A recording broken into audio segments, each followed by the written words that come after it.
A lot of ice cream, chocolate cake, whipped cream. Any type of junk food, I guess. Breakfast I usually skip. Dinner, I think it's usually fast food.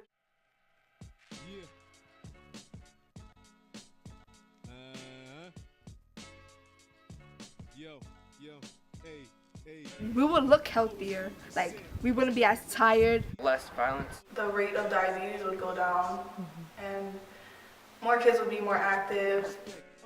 Put down your space bars, grab some D cells and throw 'em in your Everyone should eat healthy because we all want our bodies to be strong and so we can be immune from getting sick and dying at young ages because I feel like that's unnecessary. Because I feel like it should have never left, and like there's a lot of problems that can be solved just from that one change.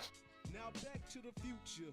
With Marcus Garvey, Nelson. I'm not gonna eat fast food. I'm just gonna start going on a diet and start eating healthy food. But I'm gonna give up eating chips and drinking soda for 30 days. I'm going to give up my candy.